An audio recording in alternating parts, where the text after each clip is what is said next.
Good morning বন্ধুরা, এখন সকাল 8টার মতো বাজে আর আমরাও ঘুম থেকে উঠে গেছি।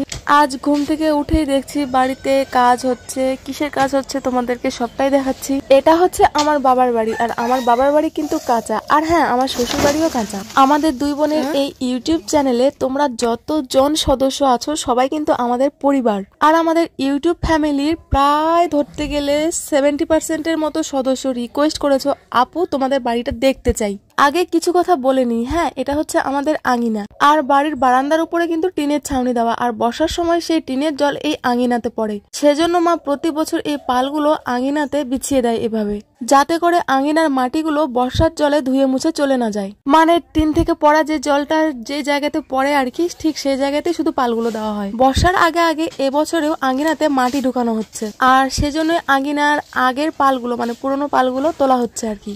তো বন্ধুরা, আমি ইন্ট্রো দিতেই ভুলে গেছি। তো আসসালামু আলাইকুম and welcome back to our channel our mister. আশা করি তোমরা সকলে খুব ভালো আছো, আর আলহামদুলিল্লাহ আমরা অনেক ভালো আছি। তো তোমরা দেখতেই পারলে আমাদের তো কাঁচা বাড়ি, আর আমাদের কাঁচা বাড়ির আঙিনা আজকে ঢালাই করা হবে। কি দিয়ে বলো দেখি? বালকা মাটি দিয়ে।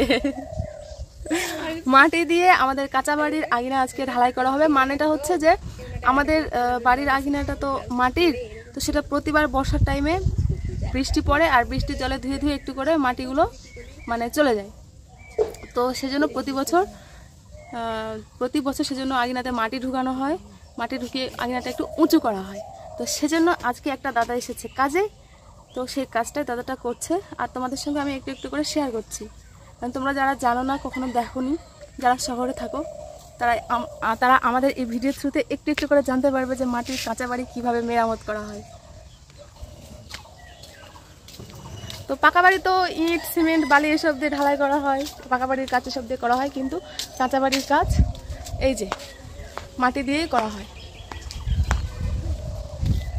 আমাদের মতো যাদের মাটির বাড়ি আছে তারা কিন্তু এই ব্যাপারগুলোকে খুব ভালোভাবে রিলেট করতে পারবে, আর যাদের পাকা বাড়ি তারা তো কোনো কিছুই বুঝতে পারবে না। তবে হ্যাঁ, তোমরা দেখো, আশা করি তোমাদের ভালো লাগবে। পুরো আঙিনাটাতে এখন এভাবে মাটি দেওয়া হবে, আর তারপরে মাটিগুলো সমান করা হবে। আঙিনার মাঝখানে এই মাটির চুলাটা আমাদের অনেক কাজে লাগে, তবে বর্ষার সময় এটা ব্যবহার করা হয় না। আর দেখো আঙিনাটা কত সুন্দরভাবে একদম প্লেন করে মাটিটা লাগানো হয়ে গেছে। তো বন্ধুরা, আজকের ভিডিওর থ্রুতে তোমরা কতটা কি বুঝতে পারলে জানি না।